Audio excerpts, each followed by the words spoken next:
नमस्कार, good evening. आप सभी का स्वागत है जस्ट हिंदी में। मैं हूं गीत आपके साथ और आप देख रहे हैं मेरे साथ स्ट्रेट टॉक। भारतीय समाज की आज बात करेंगे जिसकी उत्सव धर्मिता मतलब सेलिब्रिटी की चर्चा। ये हमें उन सर्वे और उन स्टडीज में मिलती है जो ब्रितानी हुकूमत ने यहाँ कभी किसी के समाज और लोक संस्कारों के बारे में अपनी समझ बढ़ाने के लिए करवाए थे। So when we talk about new time, नए समय में इस सेलिब्रेटरी मोमेंट यानी कि इस उत्सव धर्मिता के लोक पक्ष पर बाजारों का जो एक कंज्यूमर साइड है वो हावी आज जरूर हुआ है। पर गनीमत है कि इस असर के बावजूद उत्सव प्रिय हम भारतीय समाज की ये समझ जो है वो अपनी जगह बरकरार है कि ये जो उत्सव है वो घर परिवार के साथ जुड़ाव के लिए बहुत इंपॉर्टेंट होते हैं। पर पिछले साल और इस बार भी आखिर के महीनों में शुरू होने वाले त्योहारी मौसम पर कोरोना संकट के कारण कई तरह की मार एक साथ पड़ गई और अब भी पड़ रही है। जहां लोगों का घरों से निकलना भी सीमित सा है, तो वहीं ग्राहकों से लेकर मार्केट्स तक आर्थिक मंदी की मार भी जो साफ देखने को मिल जाती है। ऐसे में भारतीय जनमन की उत्सव प्रियता से जुड़े तमाम पहलुओं पर अब किस तरीके का असर पड़ रहा है और अब तक किस तरह का असर पड़ चुका है और अभी इस साल भी किस तरीके का असर पड़ेगा, आज बात इसी पर करेंगे। क्योंकि त्योहारी सीजन की शुरुआत होने लगी है और आज हम कोरोना काल में इन त्योहारों पर आपके, हमारे और हम सबके उस दायित्व की भी बात करेंगे, वो दायित्व जिसे हमें अपनों के साथ साथ अपने देश के लिए भी पूरा करना है। शायद ऐसा करने से डेफिनेटली हम हमारे अपने पड़ोसी गांव, शहर और इस पूरे देश के लिए एक बेहतरीन मिसाल कायम कर पाएं। क्योंकि जिंदगी जो है वो थमी हुई है अभी और अभी और त्योहार जो हैं वो भी सूखे से ही प्रतीत होते हैं। इस कोरोना वायरस के कारण ने हमारी क्योंकि लाइफ बदलने के साथ ही बोरियत भरा भी इसे बनाया है, लेकिन सिचुएशन जो भी हो हमें तो खुश रहना है और अपनों को भी प्यार करना है, तो ये हम छोड़ नहीं सकते हैं। सो ऐसे में आगे भी कोरोना टाइम के इस न्यू नॉर्मल में कैसे अपनों का हमें वेलकम करना है, आज बात हम इस पर भी करेंगे। आज हम स्ट्रेट टॉक में बात इंसान के अलगाव की बात भी करेंगे कि कैसे अलगाव के कारण मानवता जो है वो उस दिशा में बढ़ रही है जहां पर लिमिटेशंस जो हैं हमारे घरों के दरवाजे तक आ गई हैं। हम जब इंसान की प्रकृति की बात करते हैं, उसकी प्रवृत्ति की बात करते हैं, ये बीमारों के नजदीक जाने और उस पर दया प्रकट करने की रही है। लेकिन इस कोरोना वायरस ने इंसानों की इस सबसे अच्छी जो प्रवृत्ति है उस पर भी एक तरीके का हमला किया है। सो आज क्योंकि उत्सव धर्मिता की हम बात करेंगे और ऐसे में इन त्योहारों के साथ साथ काफी कुछ हमारे साथ बदल चुका है और ये बदलने वाला है ये कोरोना वायरस। और कोरोना वायरस का जो दंश है वो अभी खत्म नहीं हुआ है। When we talk about India, India में अभी सेकेंड वेव भी खत्म नहीं हुई है। डाउनफॉल जरूर है लेकिन तीसरी लहर की आशंका लगातार बनी हुई है। ठीक इसी तरीके का हाल दुनिया के उन तमाम देशों का भी है जो पिछले साल भी टॉप पीक पर रहे थे, केसेस के मामले में भी और मरने वालों के आंकड़े के मामले में भी। सो आज क्योंकि अब फेस्टिव सीजन है और देश दुनिया में बैठे जो हमारे तमाम भारतीय हैं डेफिनेटली वो इन त्योहारों से काफ़ी ज़्यादा जुड़े हुए हैं। ऐसे में आज हम आपकी लाइफ में भी क्या कुछ बदलाव आया है, क्योंकि अब उत्सवों का जो एक कहीं समय वो शुरू हो चुका है गणेश चतुर्थी के साथ। सो ऐसे में कहीं इस कोरोना पीरियड में, इस कोरोना काल में ये हमारे देश और हमारे लिए भी जी का जंजाल ना बन जाए। स्ट्रेट टॉक आज इसी पर होगा। आइए करते हैं शुरुआत।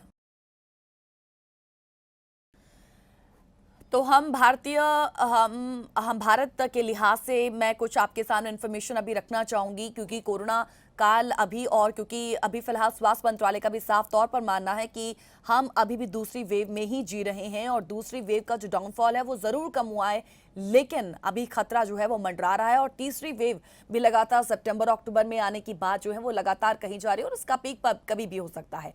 सो देश के कई हिस्सों में इस वक्त कोरोना संक्रमण में एक बार फिर से तेजी देखी जा रही है, क्योंकि फ्लक्चुएशन जो है वो हर दिन हो रही हैं। तो मौजूदा समय त्योहारों का सीजन है और ऐसे में जो तमाम एक्सपर्ट्स हैं कोरोना को लेकर एहतियातन बरतने की लगातार सलाहें भी दे रहे हैं और इस बीच नीति आयोग के सदस्य डॉक्टर वीके पॉल, जिन्होंने वार्न किया है और कहा है कि त्योहारों का सीजन शुरू हुआ है तो इस सीजन में बेहद सावधानी बरतने की जरूरत है। अगर हमसे थोड़ी सी भी चूक हुई है तो ये संक्रमण अभी क्योंकि कंट्रोल में है, और अगर हमसे चूक हो गई तो वो भयावह रूप ले सकता है और सबकी मेहनत जो है वो बेकार हो जाएगी। अगर जरूरी हो तभी घर से बाहर जाएं, मास्क का प्रयोग जरूर करें। ये बिल्कुल ना सोचें कि संक्रमण खत्म हो गया है। मास्क उतारने का समय अभी आया नहीं है। उन्होंने कहा है कि ये ज्यादा बेहतर होगा कि संक्रमण काल में आप सभी अपने घरों पर ही पिछले साल की तरह त्योहार मनाएं। संक्रमण की रफ्तार अभी तो थमी है, लेकिन हमारी छोटी सी भी लापरवाही इसे और ज्यादा बढ़ा सकती है। डॉक्टर पॉल ने कहा है कि वायरस जब भी म्यूटेट करता है तब सारी व्यवस्था को हिला देता है। तो उन्होंने महिलाओं से भी अपील की है कि वो भी वैक्सीनेशन के लिए आगे आएं। और डॉक्टर पॉल ये भी कह रहे हैं कि हमने जितना अनुमान लगाया था उतनी संख्या में महिलाओं ने वैक्सीन सभी लगवाई नहीं है। गर्भवती महिलाओं के लिए कोरोना की वैक्सीन बहुत ही ज्यादा आवश्यक है।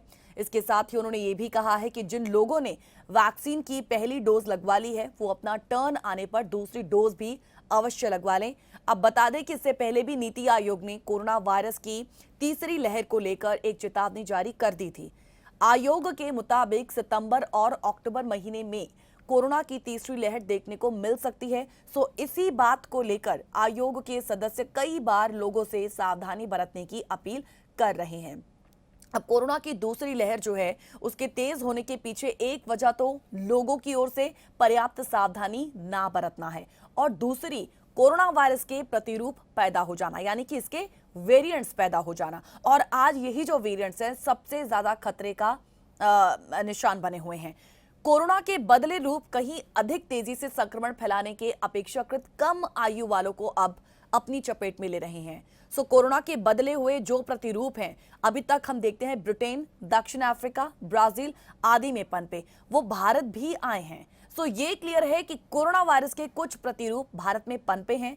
सो ऐसे में ये डबल वेरिएंट हैं। फिलहाल कहना कठिन है कि कोरोना वायरस का कौन सा प्रतिरूप कितना घातक साबित हो रहा है, लेकिन इसमें दो राय नहीं कि उन पर लगाम फिलहाल अभी लगती दिखती नहीं है। यहां पर मैं सवालों से पहले आपसे ये भी जरूर आपके सामने में जानकारी शेयर करना चाहूंगी कि इस बार जो है सरकार की तैयारी भी फुल है, बेहतर हम कह सकते हैं पिछले साल के कंपैरेटिवली। उसने ऑक्सीजन प्लांट्स लगवा लिए हैं। जीएसटी के कलेक्शन, पेट्रोल डीजल गैस पर एक्साइज ड्यूटी की कमाई से सरकार का गला भर गया है भाई। तो परेशान हैं तो वो लोग जिनका अभी कोरोना की वजह से धंधा रोजगार चौपट हुआ है, या फिर वो नौकरी खो बैठे हैं। लोगों ने तीसरी मंजिल मूवी देखी होगी, तीसरी आंख मूवी देखी होगी, तीसरा कौन जैसी मूवी देखी होगी, लेकिन अब वो कोरोना की इस तीसरी लहर को देखने को भी मजबूर हैं। देश भर में वैक्सीनेशन की रफ्तार काफी तेज हो गई है। 70 करोड़ टीके लग चुके हैं। हालांकि मुंबई की बात मैं करूंगी, जहां पर कोरोना की तीसरी लहर की आहट सुनाई दे रही है। हो सकता है मुंबई में थोड़ा बहुत प्रभाव हो भी गया हो, लेकिन बाकी देशों में और इसके साथ साथ बाकी स्टेट्स की जब मैं बात करती हूं तो इसकी आशंका भी फिलहाल कम ही है। लेकिन सावधानी बेहद जरूरी, इसीलिए कि खुद की सुरक्षा खुद की ही करनी है। इसलिए नहीं कि मास्क, डिस्टेंस वगैरह कानूनी रूप से जरूरी है, क्योंकि कानून की मोहर से रिश्ते रुकते या फिर कटते नहीं हैं, क्योंकि रिश्ते राशन कार्ड भी नहीं है। सो इस बीच मुंबई की मेयर ने गणेशोत्सव को लेकर मेरा घर मेरा बप्पा नीति की घोषणा कर दी, यानी घर में ही गणेश पूजो, लेकिन कौन मानने वाला है, कौन सुनने वाला है। जैसे तन्हाई के बीच कार्बन पेपर रखकर कितना ही ऊंचा ऊंचा बोलो, कागज पर शब्द भले ही उतर आए पर आवाज की शक्ल को कोई कार्बन पेपर नहीं उतारता। वैसे ही कोई चेतावनी किसी को सुनाई आज नहीं देती है। दूसरी लहर देखने के बावजूद, अपने करीबियों को खो देने के बाद भी आखिर हम क्या चाहते हैं? हर जगह भीड़, यहाँ वहां जमघट, लोगों का रैला, आखिर क्यों? कुछ ऐसे ही बड़े सवाल इस त्योहारों से जुड़े और साथ ही साथ कुछ हमारी अपनी जिंदगी से जुड़े हुए उन सब पर आज हम नजर डालेंगे, क्योंकि आज का जो विषय है वो ना सिर्फ हमारे कहें हमारे शरीर को इस कोरोना पीरियड में उसने हमें काफी तंग किया है, बल्कि हमें मानसिक तौर पर भी काफी ज्यादा तंग किया है। और ये सिर्फ हमारी आपकी बात नहीं है, ये हर एक इंसान की बात है, इस पूरे वर्ल्ड में हर उस इंसान की बात है जो शारीरिक तौर से यदि इससे नहीं गुजरा हो, लेकिन वो मानसिक तौर से भी इससे जरूर गुजरा है। क्योंकि विषय का नाम ही त्योहार ना बन जाए देश का जंजाल, तो ये हमारे साथ भी जुड़ा है, आपके साथ भी जुड़ा हुआ है, क्योंकि आप भी भारतीयता से काफी ज्यादा जुड़े हुए हैं, भले ही आप विदेशी धरती पर रहते हो। आइए सवालों पर जरा नजर डालते हैं और उसके बाद हम और आप मिलकर चर्चा को आगे बढ़ाते हैं और चाहेंगे कि आप इस पर अपनी राय हमारे साथ जरूर साझा करें, अपने विचार, अपना जो पर्सनल एक्सपीरियंस है, व्हाट यू सी अपने सराउंड्स में, आप सराउंडिंग में आप क्या क्या देखते हैं, अपने आसपास क्या देखते हैं, आपने अब तक क्या क्या फील किया है। इन सब पर आप कॉल कर अपनी राय हमारे साथ साझा कर सकते हैं। बड़ा ही इंटरेस्टिंग टॉपिक। पहला सवाल कि महामारी में संवेदनशीलता के साथ आखिर त्योहार कैसे मनाए जाने चाहिए। यदि मैं पिछले साल की भी बात करूं तो आपने इसे किस संवेदनशीलता से मनाया, इस बार भी आपके क्या प्लान्स रहने वाले हैं, कोरोना काल ने कैसे किया है त्योहारों की रौनक को अभी तक फीका। ये बड़ा ही कहीं एक ऐसा सवाल है जिसको हमने खुद अंदर से भी महसूस किया है कि वाकई अब वो फील ही नहीं रही है त्योहारों को लेकर।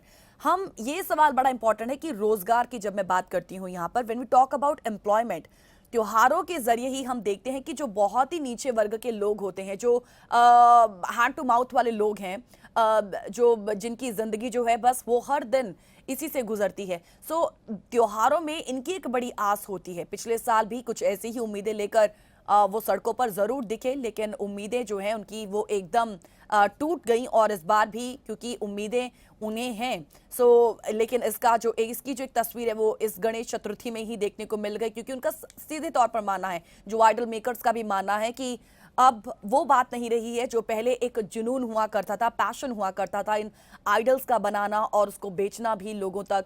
ये चीजें अब काफी कम हो चुकी हैं। जब हम रोजगार की बात करते हैं, त्योहारों के जरिए ही नीचे से ऊपर जाने वाली व्यवस्था, क्योंकि हम ऊपर से नीचे वाली जीडीपी की बात तो करते हैं, लेकिन हम नीचे से ऊपर तक इसको कैसे पहुंचा सकते हैं, इसकी बात भी करनी तो जरूरी है। जब हम रोजगार की बात करते हैं तो त्योहारों के ही जरिए हम इन निचले वर्ग के लोगों, जो नीचे तबके वाले लोग हैं, जो रोजमर्रा की जिंदगी में हर दिन पैसे कमाकर ही अपना गुजर बसर करते हैं, नीचे से ऊपर जाने वाली ये जो हमारी व्यवस्था है, हम उसकी अहमियत को आखिर समझ भी रहे हैं क्या, हम समझ भी पा रहे हैं? ये एक बड़ा इंटरेस्टिंग सवाल है। मैं चाहूंगी कि हमारे व्यूअर्स इस सवाल पर अपनी राय जरूर साझा करें। कोरोना काल में आपका हमारा दायित्व क्या बनता है? कोरोना ने हमारी इन परंपराओं को अब किस तरीके से अंदर से बदल कर रख दिया है? बड़े इंटरेस्टिंग सवाल कि हमारी सोशलिटी को इसने किस तरीके से बदल कर रख दिया है। आपने बहुत अच्छे तरीके से इस चीज को फील किया है। मैं चाहूंगी कि आप अपनी बात, अपने विचार, निजी विचार मेरे साथ जरूर शेयर करें। एक छोटे से ब्रेक के लिए मैं यहाँ पे रुक रही हूँ, चलो लौटेंगे स्ट्रेट टॉक में। Welcome back after the break. कहीं त्योहार ना बन जाए इस देश का जंजाल, जी का जंजाल, बात आज इस पर हम कर रहे हैं स्ट्रेट टॉक में। और साथ साथ इस कोरोना पीरियड ने, क्योंकि हमें मानसिक तौर पर भी काफ़ी बीमार किया है और इसके साथ शारीरिक तौर पर भी लगातार हम बीमार हो रहे हैं।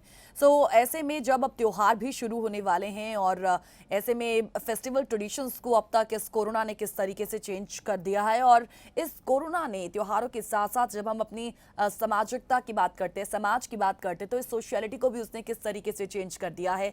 अपने एक्सपीरियंसेस, अपने जो निजी विचार है हमारे साथ ज़रूर शेयर कीजिएगा, जो आप खुद फील करते हैं। Do call us and be a part of this show. अब क्योंकि फेस्टिवल्स की जब हम बात कर रहे हैं तो हम देखते हैं कि त्योहारों के तो एक ओवरऑल एक स्वरूप को ही इस महामारी ने बदल कर रख दिया है। इसका क्योंकि सबसे जो ताज़ा उदाहरण है वो तमाम त्योहार भी रहे हैं। भारत सहित जब मैं दुनिया भर के बड़े त्योहारों की भी बात करती हूँ, लाइक क्रिसमस की बात करती हूँ, क्रिसमस की भी फेस्टिवल्स की वो रौनक जो है वो देखने को मिली नहीं जो हर बार मिला करती थी। यहाँ तक कि कई जगह तो चर्च को भी आम लोगों के लिए खोला ही नहीं गया। चर्च में सिर्फ प्रीस्ट सहित कुछ ही लोगों को सोशल डिस्टेंसिंग में प्रार्थना करने की इजाज़त पिछली बार दी गई थी। कोरोना काल में बुरी तरीके से प्रभावित हुए जब हम मार्केट्स की बात करते हैं, अब इन्हें हमेशा त्योहारों का ही इंतजार रहता है। और सही माना जाए तो फिर वो जो बाजारों की रौनक होती है, जब हम एकाएक उसे दूर से देखते हैं तो मन अंदर से खिल उठता है, लेकिन इस कोरोना काल ने वो हमारी वो खुशी को भी कहीं ना कहीं छीना जरूर है। हम हमारी खुशी से ज़्यादा हम कहें कि उन लोगों की ज़िंदगी को छीन लिया जो बेरोज़गार होकर रह गए और उन्हें अपना कहें तो कारोबार तक बदलना पड़ गया। नवरात्रि हो, दशहरा हो, दिवाली हो, क्रिसमस, इन तक लगातार आने वाले त्योहारों में बाजारों में रौनक आने की संभावना रहा करती थी। महीने नवंबर दिसंबर में शादियों के मुहूर्त भी होते हैं, जिसके कारण बाजारों की स्थिति भी काफ़ी अच्छी रहने की उम्मीद की जाती थी। व्यापारी जो है वो इसकी तैयारी में पहले ही जुट जाते थे, लेकिन उनके सामने आज सबसे बड़ी दिक्कत है वो है पूंजी का अभाव। और इसी वजह से आज रौनकों के साथ साथ उनकी जो अपनी एक कहें उनकी जो अपनी निजी जिंदगी है उस पर भी इसका काफी गहरा आघात पहुंचा है। देश में फेस्टिवल सीजन जो है वो शुरू हो चुका है और पिछले 2 साल में कई बार हमने देखने को मिला भी है कि तीज त्योहारों के बाद कोरोना ने जो है वो तांडव किया है और यही आशंका फिर है, खासतौर से तब जब कुछ स्टडीज में दावा किया जा चुका है कि कोरोना की तीसरी लहर आ चुकी है। और इसके आने के जो आसार हैं वो अब ज़्यादा बढ़ चुके हैं। देश में इस वक्त केरल, महाराष्ट्र सहित देश के जो कुछ अन्य राज्य भी हैं वहां पर स्थिति बिगड़ रही है और क्योंकि वहां पर कोरोना के साथ साथ कुछ और वेरिएंट्स का जो खतरा है वो बन गया है। अब वायरल फीवर ने कई बच्चों को जो है फिलहाल अभी नुकसान पहुंचाया है और मैं कहूं यूपी, बिहार और मध्य प्रदेश, इन राज्यों की मैं बात करूं तो यहां पर जो बड़े बड़े अस्पताल है वहां पर बच्चों के जो वार्ड हैं वो भरे पड़े हैं इस वायरल फीवर के कारण। इन्हें देखते हुए ही किसी बड़े जलसे और आयोजन का मतलब इस वक्त जो है वो निश्चित तौर पर कोरोना को दावत देना ही है। अब बेशक कोरोना वैक्सीनेशन ने रफ्तार पकड़ी और नित नए नए रिकॉर्ड्स भी बन रहे हैं, लेकिन अभी भी ऐसी बड़ी आबादी है जिसे कोरोना की पहली डोज भी नहीं लगी है। फेस्टिव सीजन में अक्सर बाजारों में चहल पहल बढ़ जाती है, लोग शॉपिंग के लिए खुलकर निकलने लगते हैं और इस दौरान कोरोना एप्रोप्रिएट बिहेवियर यानी कि एक सम्मत व्यवहार इसको भुला दिया जाता है क्योंकि वो डर जो है वो रहा नहीं है। मास्क, 2 गज की दूरी के नियम ताक पर रख दिए जाते हैं। यहीं भीड़ भाड़ कोरोना को तेजी से फैलने में मदद कर देती है और इसके चलते ही पहले भी किए गए सभी प्रयासों पर पानी फिरा था और इस बार भी कहीं ऐसा ना हो, सो वार्निंग्स लगातार दी जा रही हैं। कोरोना के कहर और उसकी तेज चाल के बारे में बताना फिजूल है क्योंकि हम लगातार पिछले कुछ समय से इसी पर बात कर रहे हैं और हम इन सब चीजों से अनजान नहीं हैं। पहले ही कई बार इसका सबूत मिला भी है, लेकिन यह गलती जो है वो बार बार दोहराई जाती है। हर बार देखने को मिला है कि त्योहारों के बाद कोरोना के मामलों में तेजी आई है, उछाल आया है। कई जानकार केरल में कोरोना के संक्रमण में फिलहाल तेजी आने को ओणम से जोड़कर भी देखते नजर आए हैं। कोरोना की तीसरी लहर की आशंका और इसके बढ़ते प्रकोप को देखते हुए अच्छा हम लोगों के लिए यही होगा कि घर में ही त्योहार मना लिए जाएं। अब 10 सितंबर से गणेश चतुर्थी मनाने की तैयारियां भी जोरों पर हैं। लोग अपने अपने घर में गणेश भगवान जी को ले आए हैं। यही देखते हुए मुंबई नगर निगम ने चेतावनी दी कि अगले 15 दिन जो हैं वो बड़े ही अहम साबित होने वाले हैं और उन्होंने ये डर जाहिर किया है कि त्योहारों के चलते एक बार फिर से कोरोना महामारी मुंबई को अपने शिकंजे में ना ले ले। मुंबई के मेयर किशोरी पेडनेकर जिन्होंने सावधान कर दिया है और कहा है कि अगर किसी को ये गलतफहमी है कि कोरोना की तीसरी लहर अभी आनी है तो वो अभी सावधान हो जाए। कारण है कि तीसरी लहर आ चुकी है और इन चेतावनियों को नजरअंदाज करना किसी के लिए भी सही नहीं है। हर बार तभी कोरोना ने मुंह उठाया जब ये सोच लिया गया कि अब खतरा कम हुआ।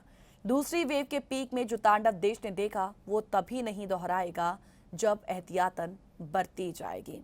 इस बार यदि क्योंकि अब गणेश उत्सव शुरू हुआ है और ऐसे में अब आगे के 15 दिन काफ़ी अहमियत भी रखते हैं क्योंकि महाराष्ट्र की जब हम बात करते हैं तो ये जो उत्सव है वहाँ पर बड़े ही धूमधाम से मनाया जाता है और यदि वहाँ पर रौनक जो है इसकी बहुत पहले से ही देखने को मिल जाती है क्योंकि तैयारियां पहले से ही शुरू हो जाती हैं।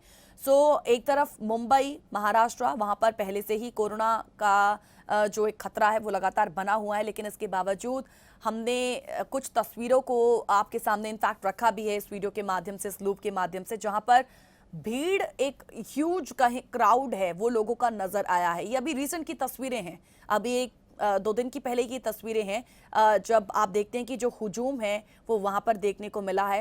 हालांकि कहें आइडल मेकर्स के लिए तो ये खुशी की बात होगी कि उनके बनाए हुए जो आइडल्स हैं वो खरीदे जा रहे हैं। ऐसे में उनकी जो एक कहें रोजी रोटी का एक बड़ा सवाल। लेकिन ये जो भीड़ हम देख रहे हैं, ये जो भीड़ है वो काफ़ी डराने वाली है।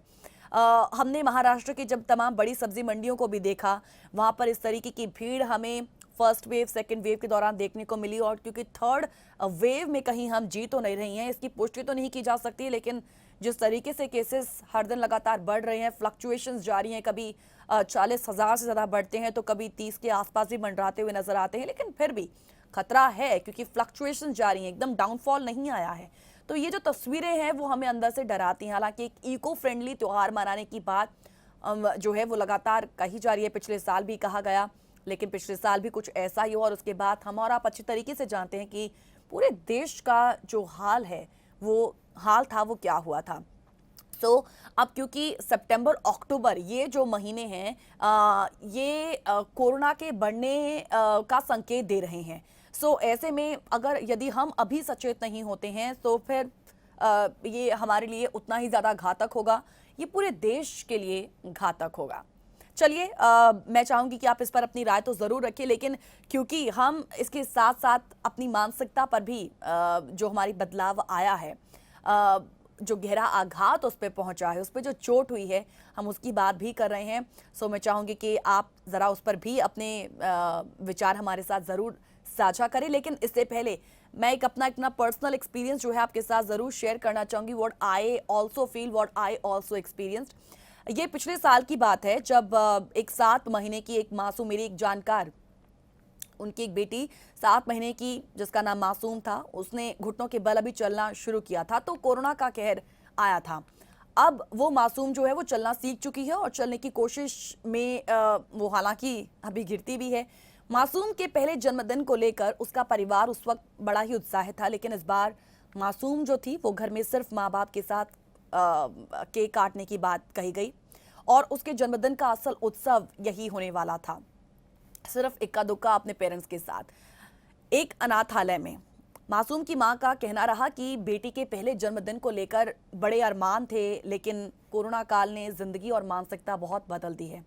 तो इस वाक़े ने मुझे उन बच्चों के बारे में सोचने को मजबूर कर दिया, उन बच्चों के बारे में सोचना सिखा दिया कि जिनके पास संसाधनों की बड़ी कमी है और इस कोरोना पीरियड में उनका क्या हाल हुआ होगा।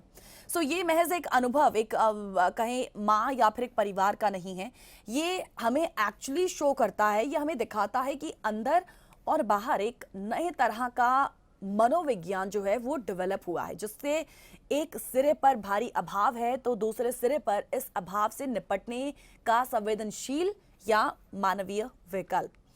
हमने देखा कि इस बार होली से लेकर नवरात्रि, राखी, ईद, बकरीद, कुछ त्योहार गुजरे और अभी त्योहार गणेश चतुर्थी का आया। इस दौरान लोगों ने दिखाया कि हमें सिर्फ शारीरिक दूरी बरतनी है, मानसिकता नहीं। दुनिया का कोई भी त्योहार हो, उसका जो ढांचा है, वो उसका जो एक स्ट्रक्चर है, वो एक सिरे से जुड़ा हुआ और जो सिरा है वो समाज कहलाता है, यानी कि वो जो ढांचा है वो सामाजिकता का ही होता है। क्रिसमस हो या दिवाली, इन सब की जो धूम है वो पूरी दुनिया भर में दिखाई देती है।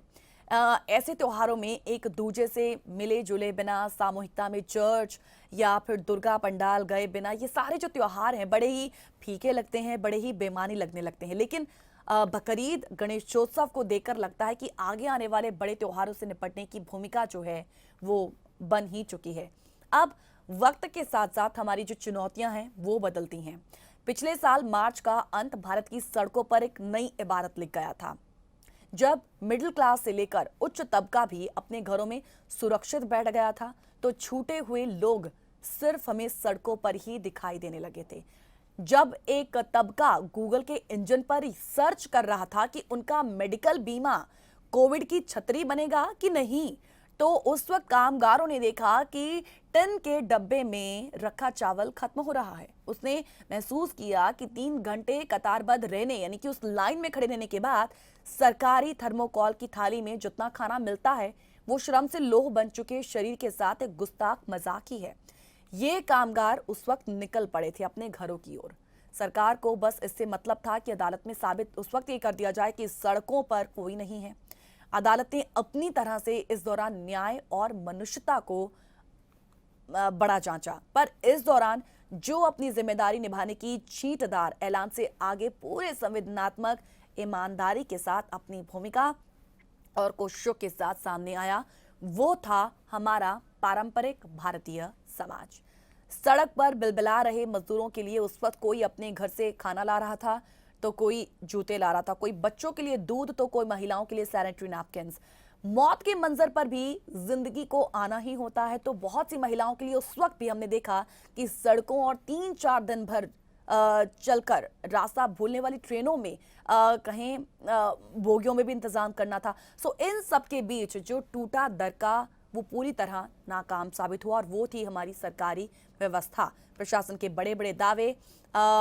लेकिन खैर हम इस पर अभी बात आज नहीं करेंगे क्योंकि ये लीक से हटकर थोड़ा सा हो जाएगा, लेकिन क्योंकि त्योहार ना बन जाए देश का जंजाल, ये हमारा विषय है। और शारीरिक आघात के साथ साथ हमारे मानसिकता पर भी किस तरीके से आघात पहुंचा है, इस पर अपने विचार हमारे साथ जरूर साझा करें, अपने निजी विचार हमारे साथ साझा करें। एक छोटे से ब्रेक के लिए फिलहाल रुक रहे हैं, जल्द लौटेंगे। Welcome back after the break. आप देख रहे हैं स्ट्रेट टॉक, और स्ट्रेट टॉक में बात त्योहार ना बन जाए देश का जंजाल में, क्योंकि इससे पहले एक पर्सनल एक्सपीरियंस आपके साथ मैंने शेयर किया था, लेकिन बात उसके साथ जब सहयोग की करते हैं, संवेदना की करते हैं, तो भारत में हमें वो भी देखने को मिला है। लेकिन हम चाहेंगे कि यदि आपने ये चीज़ अपने वहाँ पर फील की, देखी, तो वो भी हमारे साथ ज़रूर शेयर करें। जब हम सहयोग की बात करते हैं, संवेदना की बात करते हैं, ये ज़रूरी भी है, किसी भी मसले के साथ क्यों ना जुड़ा हो। एक मैंने वाकया पढ़ा था जहां पर गाजियाबाद में एक कोई बस अड्डा था, जहां पर सड़क के पास एक सर्विस लेन पर एक नर्सरी थी। मैं ये शेयर करने से पहले इस वक्त कॉलर हमारे साथ जो जुड़े हुए हैं उनसे बात करते हैं। नमस्कार सतीश चंद्र जी, बहुत बहुत स्वागत है सर आपका स्ट्रेट टॉक में। नमस्कार कीर्ति, गणेश चतुर्थी के त्योहार पे आपको बधाई हो, आपके परिवार को भी बधाई हो। सर आपको भी बहुत बहुत। बहुत। जो आपका विषय है जी, आज का आपका जो विषय है वो उसके बहुत पहलू हैं। मैं कोशिश करूंगा एक आध पहलू के ऊपर मैं बात आपका उत्तर देने की कोशिश करूंगा। हमारे भारत के त्योहारों में एक बड़ी खास विशेषता है कि चंद दिनों के लिए गरीब अमीर अपने सारे दुख भूल जाते हैं। एक ऐसा मौका आता है पूजा का, जिस वक्त गरीब के घर में भी पूजा होती है और अमीर के घर में भी पूजा होती है, तो चंद घड़ी के लिए सभी अपने आप को समर्पण कर देते हैं प्रभु को। ये एक बड़ा एक मेरे को मैजिक एक्सपीरियंस लाइफ का भारत के त्योहारों में हुआ है। अब आज आपने बहुत ही व्याख्या जो है आज के पहलू की, वो आपने बड़ी पिन पॉइंटेड कर दी है, कोरोना और आज के त्योहार। कोरोना के मद्देनजर आज के त्योहार हम भारत में कैसे मनाते हैं और कैसे मनाने चाहिए, ये जी मुझे परिभाषा जो है थोड़ी सी समझ में जैसी मैं समझ सका हूँ, आपने बड़ा टाइट कर दिया है। गीत जी, कोरोना के बारे में पिछले साल और इस साल में एक तो साइंटिफिक डिफरेंस है।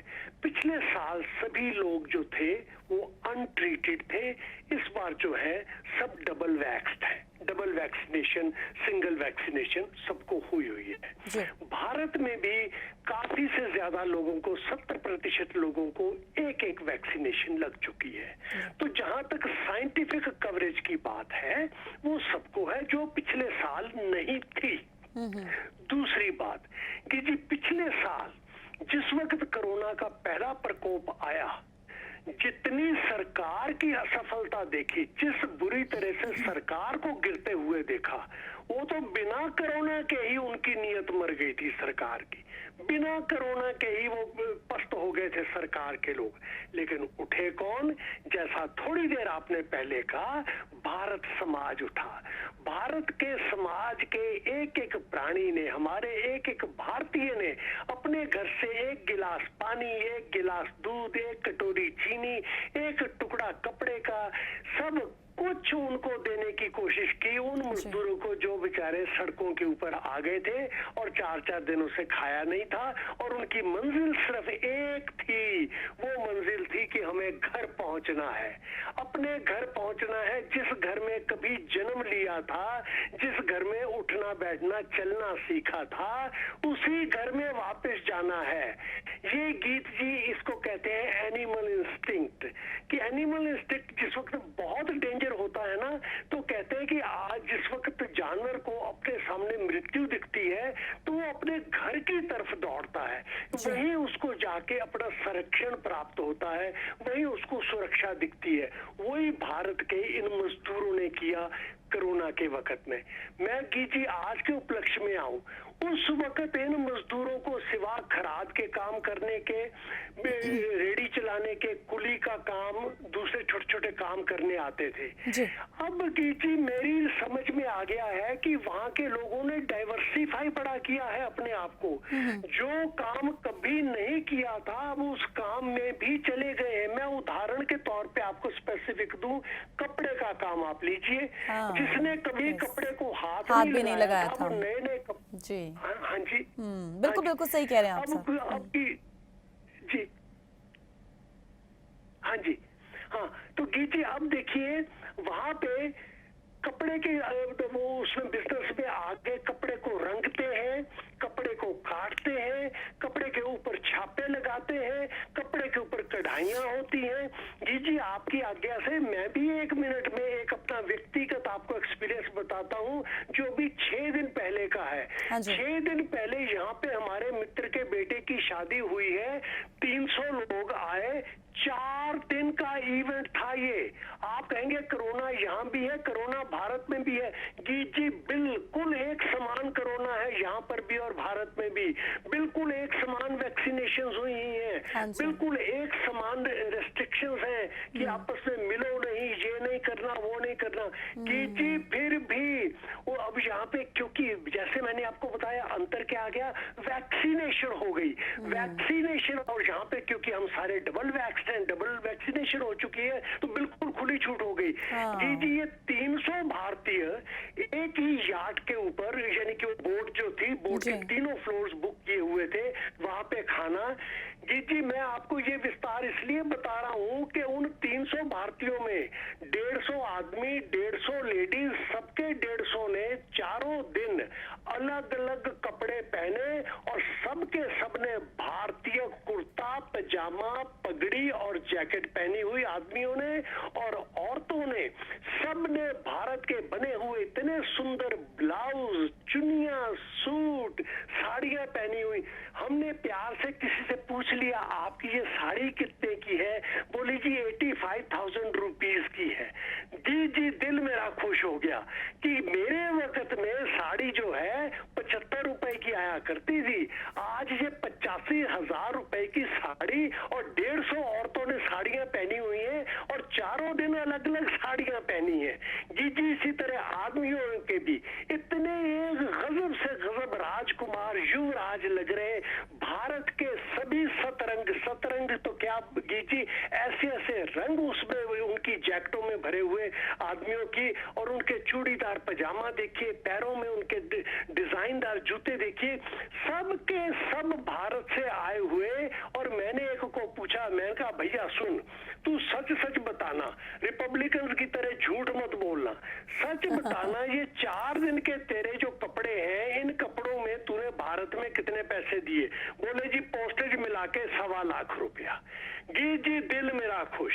अगर मेरी उस पार्टी में 300 लोगों ने 1-1 लाख रुपया खर्च किया है एक इवेंट के लिए, तो गीत जी आप सोच लीजिए कितने करोड़ रुपए भारत में उन्होंने उन लोगों के लिए दिए जो लोग कभी सिर्फ मिट्टी ढोया करते थे, लेकिन आज वो लोग डिजाइनिंग करते हैं, कशीदाकारी करते हैं, कढ़ाइयां करते हैं। कि जी ऐसा कौन सा आदमी है हिंदुस्तान में जो अकेला साड़ी बना लेगा जो यहाँ पे 95,000 रुपए की मिलेगी? उस साड़ी को बनाने में 15 लोग लगते हैं।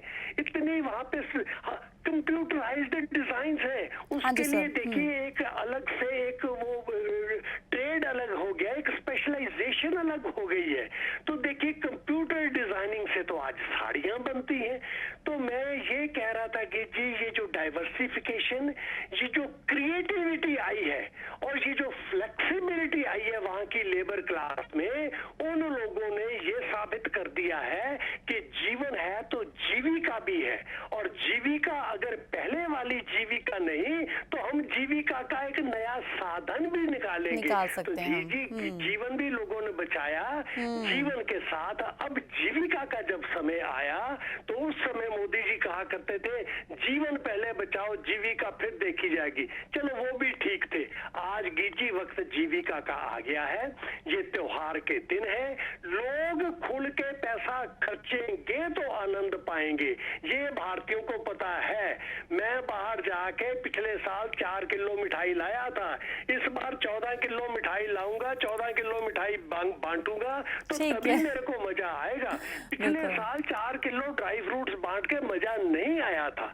जी जितना ये खुला खर्च करेंगे उतना ही मेरी भारत के वो जो लोग हैं जिनको जीविका की जरूरत है उनको अवसर उतने ज्यादा मिलेंगे। बिल्कुल सर, इसी को हम संयोग संवेदना कहेंगे। बिल्कुल सही कह रहे हैं आप।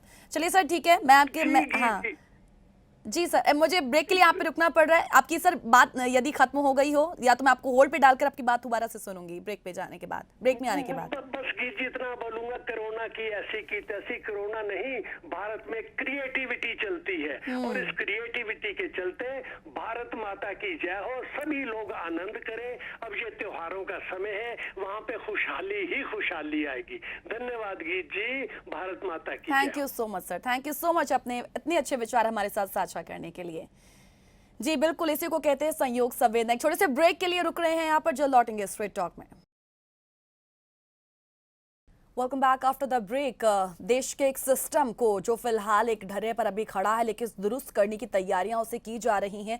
सो इन त्योहारों के माध्यम से ही उस बॉटम से उसको टॉप पर किस तरीके से ले जा सकता है, उसके सिस्टम को हम किस तरीके से समझ सकते हैं और उसे किस तरीके से दुरुस्त कर सकते हैं, आज का टॉपिक उस विषय से भी जुड़ा हुआ है। सो ब्रेक में जाने से पहले, क्योंकि कॉल हमने लिया था सतीश चंद्र जी का, उन्होंने काफ़ी वाक्य हमारे साथ शेयर किए, उन्होंने क्या फील किया, तो उनकी कॉल लेने से पहले एक वाक्य का जिक्र मैंने भी किया था, जहां पर गाजियाबाद की मैंने बात कही। वहां पर एक बस अड्डे की ओर जाती सड़क के पास एक सर्विस लेन पर एक नर्सरी थी।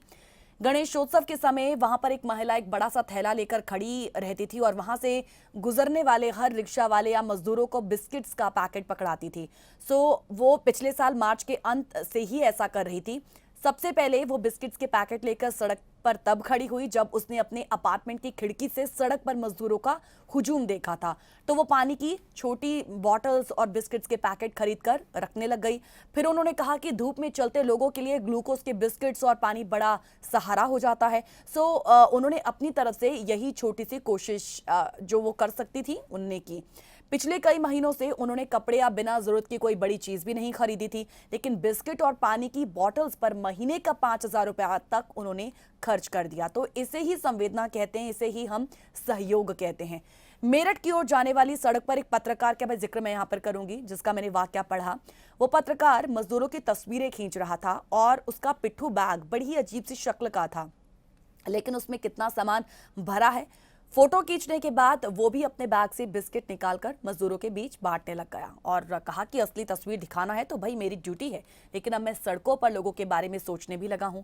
सो बाहर निकलने पर उसके बैग में कैमरा रहे या ना रहे, बिस्किट्स का पैकेट जरूर रहता था। सो पिछले दिनों ही अभी बीते साल की ही बात जब हम करते हैं, तो नवरात्रि और ईद के दौरान भी लोगों ने खाने के पैकेट्स के साथ बिस्किट के पैकेट अपनी भूमिका पर बांटे हैं और ये इस बार भी हुआ है। कोरोना काल में बिस्किट्स, पार्ले जी कंपनी की यदि बात करूं, जो अपने मुनाफे के कारण वो जानी गई। त्योहारों की बात जब हम करते हैं तो यहाँ जरूरी बात रोजगार के त्योहारों की हम लगातार आज कर रहे हैं। सो हम देखते हैं कि भारत का जो एक बड़ा तबका है वो उत्सवी वस्तुओं के प्रोडक्ट से ही जीवन का उत्साह बचा पाता है। अब त्योहारों का मतलब गांव की मिट्टी का शहर के बाजारों से मिलन भी होता है। सो मिट्टी के दिए से लेकर उसकी बाती और अन्य तरह के सामान ही वहां पर ही बनते हैं, फिर शहरों में आते हैं और हम और आप खरीदते हैं। रामनवमी का इंतजार भी किसी अब्दुल के परिवार को रहता होगा शायद, तो कभी ईद के चांद के साथ किसी रमदीन की जिंदगी भी चमकती होगी। सो कोरोना काल में हमने देखा कि पिछले साल ये ठप रहा और इनसे जुड़े छोटे रोजगार करने वालों के भूखे मरने की नौबत तक आ गई। सो किसी एक को सूझी कि चलो पंडाल के कपड़े नहीं सिलने हैं तो क्रिएटिवली मास्क ही बनाए जा सकते हैं। फिर क्या था, हमने देखा कि मिथिला पेंटिंग से लेकर उस तरह की कलाएं मास्क पर भी उतरने लग गईं। सो इन लोक कलाकारों का उत्साह वर्धन करने के लिए ही लोगों ने त्योहारों में अपने रिश्तेदारों को इन कलात्मक मास्क के उपहार दे दिए। अब वैसे भी सर्जिकल या फिर एक बार इस्तेमाल के बाद वो फेंक दिए जाने वाले मास्क हमारे एनवायरनमेंट के लिए भी नया खतरा बन चुके थे। फिर जब चिकित्सा विज्ञानियों ने कपड़े से मास्क को हरी झंडी दी तो फिर इसके लिए स्थानीय कामगारों को ही तरजीह देनी भी चाहिए। आमतौर पर इकोनॉमी इतना भारी भरकम शब्द है हमारे और आपके लिए कि हमें लगता है कि ये सिर्फ ऊपर से नीचे की ओर ही जाता है, जैसा जिक्र मैंने पहले किया। त्योहारों के जरिए ही हम नीचे से ऊपर जाने वाली ये जो सिस्टम है, ये जो व्यवस्था है, इसकी अहमियत को कब समझेंगे? इस सहयोग से, इस समर्थन से ही इस अहमियत को समझा जा सकता है। उसे बचाना चाहिए, उसे आगे बढ़ाना चाहिए। इस तरह अभाव अवसर में हमें बदले ना बदले, लेकिन एक मानवीय सबक तो हम वो बन ही सकता है। ऐसे ही सहयोग और ऐसे ही समर्थन से जो हमने पिछले साल भी देखा वो इस बार भी हमें देखने को मिले तो अच्छा होगा, ताकि जब हम इकोनॉमी की भी बात कर रहे हैं बॉटम से इसे टॉप पर ले जाने की जब हम बात कर रहे हैं तो ये इन माध्यमों से हम ऐसा कर सकते हैं। लेकिन ज़रूरत है इन चीज़ों को समझने की, इन चीज़ों को फील करने की, रियलाइज करने की कि हम कर क्या सकते हैं। वही इंपॉर्टेंट बात के अभाव जो है वो अवसर में कभी बदले ना बदले, लेकिन एक जो मानवीय सबक है वो तो बन ही सकता है। हम सोशियलिटी की बात भी यहाँ पर कर रहे थे और ये भी बड़ा इंपॉर्टेंट चीज़ है, क्योंकि ऑक्सीजन के सहारे टिकी अनगिनत सांसें और कोरोना के शिकार हुए लोगों की लाशों के अंबार के बीच हमें इस वैश्विक महामारी का विनाशकारी प्रभाव केवल मानव जीवन और उसके स्वास्थ्य के साथ ही अर्थव्यवस्था या नागरिक असुविधाओं और कष्टों पर ही नजर आया है, जबकि इस महामारी ने हमारा सदियों के अनुभवों और आवश्यकताओं के अनुरूप विकसित सामाजिक ताना बाना और व्यवहार भी उतना ही नुकसान इसने पहुंचाया है। महामारी से बचने के लिए बनाई गई सामाजिक दूरियों ने न केवल मित्रों और रिश्तेदारों को दूर किया, बल्कि माता पिता और बेटे बेटियों के बीच और भाई बहनों के बीच भी एक खौफ और एक अलगाव की दीवार खड़ी की है। असीमित विश्व की सीमाएं सिमटकर हमारे दरवाजे तक आ गई। सोशल डिस्टेंसिंग से बढ़ी इन रिलेशंस में दूरियां धरती पर सबसे ताकतवर मानव शत्रु साबित हो रहे कोरोना पर भी मानव जल्दी ही विजय तो पा लेगा, लेकिन संकट से इस वक्त जूझ रही मानवता के जहन में कोरोना के बाद दुनिया की और उसकी नई व्यवस्थाओं के प्रति अभी से जिज्ञासा उत्पन्न होने के साथ ही एक सवाल ये भी उठता है कि इस महामारी ने हमारे सामाजिक रिश्तों को जो अपूरणीय क्षति पहुंचाई है उसकी भरपाई आखिर कैसे होगी और उसके संकट के बाद समाज वो कैसा होगा। प्रकृति की इस मार के आगे फिलहाल विज्ञान भी लाचार है और इसीलिए सोशल डिस्टेंसिंग के सिद्धांतों को ही फिलहाल लागू किया जा रहा है। लेकिन इस अलगाव के कारण मानवता आज उस दिशा में लगातार बढ़ रही है जहां पर सीमाएं हमारे घरों के दरवाजे तक हैं। इंसानों की जो प्रकृति है और प्रवृत्ति है बीमारों के नजदीक जाने और उस पर दया प्रकट करने की हमेशा रही है, खासकर हम भारतीयों की जब हम बात करते हैं। लेकिन इस कोरोना वायरस ने इंसानों की इस सबसे अच्छी प्रवृत्ति पर भी एक तरीके का हमला किया है। खुशी गम में भी लोग पास नहीं आए। लोग पहले खुशी और गम के मौकों पर इकट्ठे हो जाते थे। इन दोनों ही अवसरों पर देश और विदेश में रहने वाले रिश्तेदार एकत्र होकर खुशी और गम के भागीदार बनते थे और आज हम देखते हैं कि कोरोना मरीजों की कुशल क्षेम जानने के लिए मरीज के पास जाना तो रहा दूर, उसकी मौत हो जाने के बाद भी करीबी लोग मृतक के शव के पास नहीं जाते हैं। शव के पास जाना तो रहा दूर, गमी के मौके पर निकट रिश्तेदार भी मृतक के परिवार को सांत्वना देने तक नहीं गए। डर के मारे लोग मृतक के घर के पास तक नहीं फटके। मृतक का दुखी परिवार स्वयं को अकेला बेगाना महसूस कर रहा है और ऐसे परिवारों को ढांढस बंधाने वाला कोई नहीं। मरीजों से जीते जी छुआछूत तो हो ही रही है, लेकिन मरने के बाद भी उसका पार्थिव शरीर जो है उठाने के लिए 4 कंधे मिलना भी कठिन हुआ है। सो कोरोना ने हमें ये सब दिखाया है। और जहाँ तक बात हम अंतिम संस्कारों की करते हैं, इससे जो ट्रेडिशंस भी तमाम जुड़े हुए हैं, उन सब के बिना ही ये जो चीज़ें हैं हमने देखी हैं। सो इस कोरोना ने हमें बहुत कुछ दिखाया है, लेकिन बहुत कुछ हमें डेफिनेटली एक फील भी करवाया है। सो जहाँ तक बात हमारी इस सोशियलिटी की है, इस सामाजिकता की है, इसने बहुत कुछ छीना है। साल भर किसी ना किसी बहाने त्योहार मनाकर अपने जीवन में खुशियां भरने का हम प्रयास अभी तक करते आए हैं, क्योंकि त्योहार तो खुशियां बांटने के लिए ही होते हैं। सो ईद, होली जैसे गले मिलने वाले त्योहार तो खुशियां बांटने के साथ ही आपसी सौहार्द और भाईचारे की प्रतिबद्धता प्रकट करने के लिए होते हैं। सो जब से कोरोना का खड़ा हुआ, तब से ऐसे त्योहार जो हैं वो बड़े ही कहें अजीब हो गए, हमारे लिए अजीब हो गए। कुल मिलाकर इतना कहा जा सकता है कि हमारे जो तमाम रस्में और रिवाज, हमारे जो कहें कल्चर हैं, जो ट्रेडिशंस रहे हैं, ये भिन्न भिन्न त्योहारों के साथ अलग अलग जुड़े हुए हैं। अगर सरकार के अवकाश की सूची पर हम गौर करते तो उसमें भी कुछ प्रमुख त्योहारों का उल्लेख है, लेकिन कोरोना महामारी ने लोगों के प्रियजनों और मित्रजनों को छीनने के साथ त्योहारों का जो एक उल्लास है, उसके पीछे की जो एक छुपी मान्यता है, उसको भी कहीं ना कहीं छीना है। लेकिन क्योंकि त्योहार ना बन जाए देश का जंजाल पर हमने बात की है, डेफिनेटली एक संयोग और एक बड़े समर्थन के साथ, एक बड़ी संवेदना के साथ हम अपने देश की अभी फिलहाल जो स्थिति है उसको तो सुधार सकते हैं, लेकिन हाँ, जो खतरा बना हुआ है उस पर भी हमें ध्यान देने की ज़रूरत है। जो वार्निंग्स दी जा रही हैं वो ऐसे ही नहीं दी जा रही हैं। सो वो हमारे लिए हैं, आपके लिए, सबके लिए हैं। सो उम्मीद तो यही करते हैं कि जैसे अब त्योहार का अब मौसम शुरू हो चुका है और ये त्योहार सबके जीवन में खुशियां ही लाएं और ये वो दिन ना दिखाएं जो पिछले साल हमें देखने को मिली हैं। फिलहाल इसी नोट के साथ मैं इजाज़त लेना चाहूँगी। नमस्कार।